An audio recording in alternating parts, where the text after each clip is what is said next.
Assalamualaikum, Football United ringan amatiran ala gua. Setelah pertandingan menghadapi Crystal Palace, ada konferensi pers keterangan dari Erik ten Hag terkait dengan pertandingan yang berkesudahan imbang 1-1.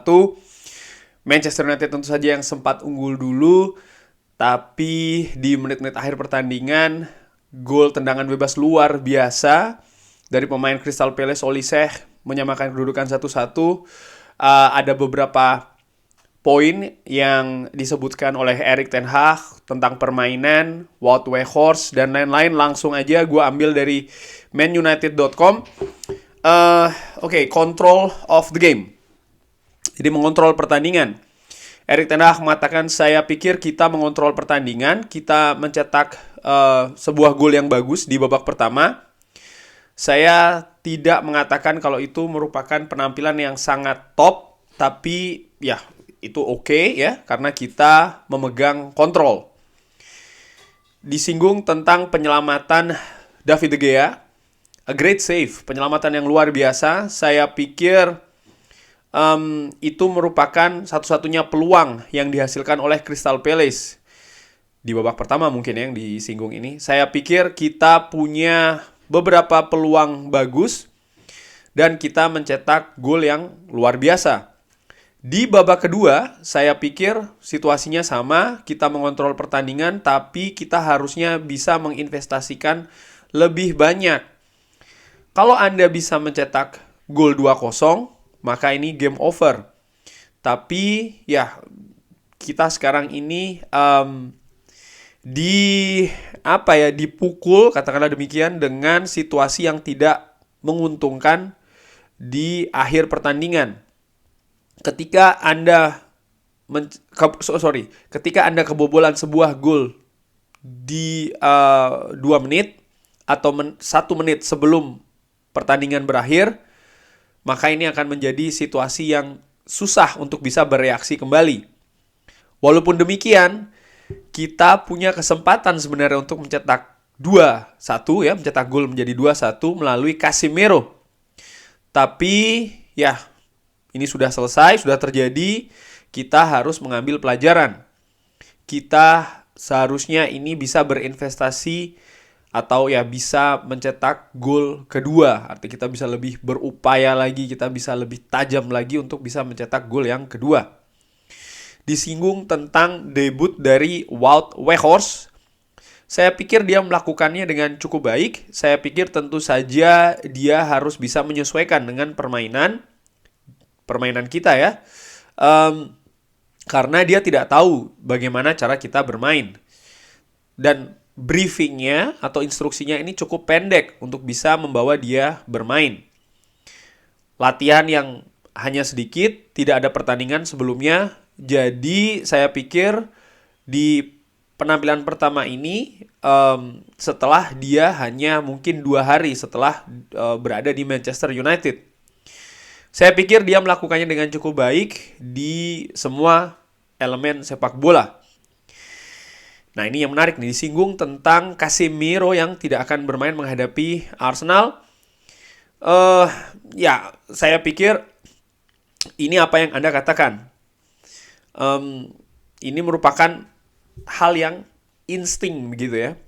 Dia berusaha untuk tentang pelanggaran maksud Erik ten Hag ini di komentar. Jadi merupakan sebuah insting ketika dia ini menuju ke bola dan dia saya pikir kehilangan bola, tapi situasinya juga sangat jelas.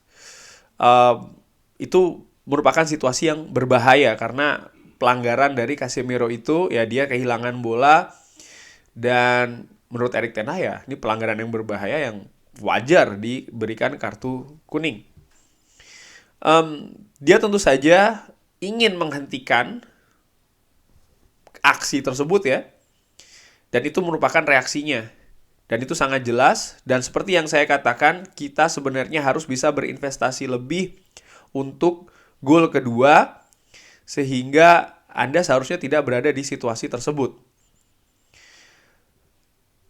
Terakhir kali kita mengalahkan Arsenal ini tanpa Casemiro, dan sekarang kita harus melakukannya lagi. Jadi Erik ten Hag tidak ingin berbicara terlalu dalam terkait dengan persiapan tim menghadapi Arsenal. Dia lebih menganalisa kenapa Casemiro itu mendapatkan kartu kuning, dan menurut Erik ten Hag ini memang sesuatu yang lebih insting ya, pemain sepak bola ingin, terutama Casemiro ingin merebut bola, menghentikan possession dari lawan, tapi ada miss di sana sehingga dia yang ingin mengamankan bola kehilangan momen, justru pelanggaran yang berbahaya yang terjadi.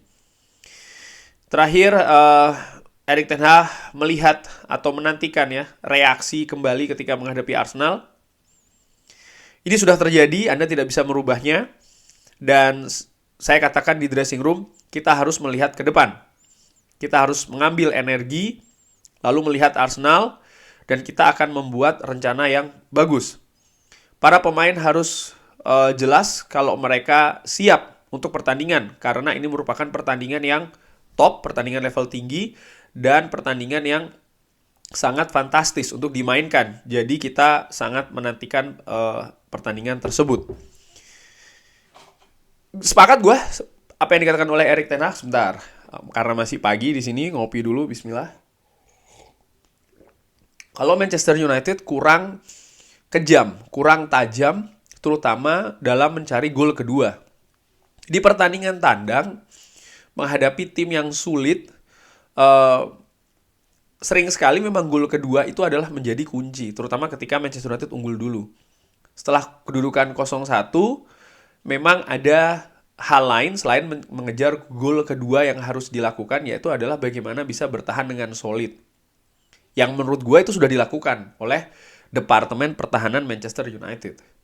Tapi di dalam sepak bola, seperti yang Erik ten Hag tadi katakan, ada banyak cara, momentum, kejadian tim lawan ini mampu mencetak gol. Dan itu yang terjadi semalam, di mana Crystal Palace 1 menit, 2 menit sebelum pertandingan selesai mendapat tendangan bebas. Dan sebenarnya banyak serangan momentum yang bisa dinetralisir oleh pemain Manchester United, baik itu pemain belakang maupun kiper. Tapi justru di penghujung laga, dengan skema tendangan bebas langsung yang luar biasa, akhirnya ya mereka bisa menjebol gawang David De Gea. Kalau saja gol kedua itu sudah hadir dulu sebelum momentum tersebut, situasinya tentu saja berbeda. Dan Erik ten Hag juga tadi mengatakan kebobolan di 1 menit ataupun 2 menit sebelum pertandingan berakhir ini sangat sulit untuk bisa bereaksi kembali. Gue teringat ketika Manchester United tandang ke London juga, ke Craven Cottage ketika menghadapi Fulham. Pertandingannya kurang lebih sama, alot juga. Ya Manchester United tampil juga luar biasa di babak pertama. Juga diharapkan bisa mencetak lebih dari 1 gol, tapi hanya 1 gol yang bisa diciptakan di pertandingan tersebut.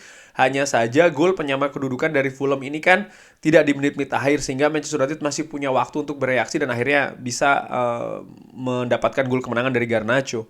Ketika menghadapi Crystal Palace malam, ya memang sulit. Tapi walaupun demikian, Manchester United juga sempat mendapatkan peluang terakhir menurut gue yang sangat-sangat disayangkan gagalnya Casemiro di depan gawang Crystal Palace dari skema corner. Dan gue katakan di review, memang semalam tuh nampaknya bukan malamnya Casemiro. Sudah passing akurasinya rendah, dia mendapatkan kartu kuning sehingga absen menghadapi Arsenal. Ditambah lagi ya gagalnya peluang yang menurut gue peluang sangat besar itu untuk bisa memenangkan pertandingan di penghujung laga, betul-betul di penghujung laga. Tapi Erik ten Hag juga katakan ya ini pelajaran yang harus diambil. Sekarang harus melihat ke depan, adalah pertandingan yang besar, pertandingan yang penting, vital, pertandingan yang mungkin juga seru menghadapi Arsenal. Dan untuk gue juga ya ini seperti cerminan. Oke, sebelumnya Manchester United menang beruntun, tapi jangan lupa sebenarnya situasi Manchester United ini di mana. Manchester United dari awal memang bukan sebagai tim yang dipandang bisa bersaing untuk memperebutkan gelar juara Liga Inggris. Masih banyak sekali yang harus diperbaiki. Situasi tim juga masih belum seperti yang diharapkan mungkin ya oleh Erik ten Hag sendiri, di mana bongkar pasang pemain ini kan masih terus terjadi, walaupun sekarang kuantitasnya tidak sebanyak mungkin di awal bursa transfer di musim panas, tapi tetap saja gue melihat ada beberapa kejadian ataupun situasi yang menjadikan Manchester United belum kuat mungkin ya yang diharapkan. Dan ini kan proses yang akan terus berlangsung. Maksud gue apa? Contoh, bagaimana situasi dengan Jadon Sancho, pilihan di lini depan. Oke, Wout Weghorst main, tapi seperti yang Erik ten Hag katakan, ini baru 2 hari. Tentu saja ada adjustment, ada adaptasi, ada penyesuaian yang harus dia lakukan. Lalu bagaimana juga situasi dengan lini tengah Manchester United. Casemiro yang tampil sebenarnya secara bertahan dia tampil bagus, tapi secara build up serangan banyak sekali kekurangan di sana. Tapi Manchester United mungkin tidak punya pemain yang mungkin dilihat oleh Erik ten Hag ini cocok ya untuk bisa memperbaiki lini tengah sehingga Casemiro terus dimainkan bahkan sampai akhir.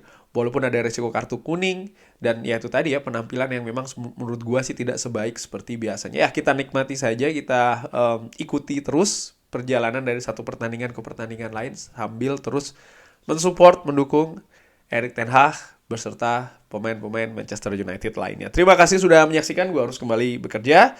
Jangan lupa like, subscribe, sehat-sehat terus keluarga. Wassalamualaikum warahmatullahi wabarakatuh.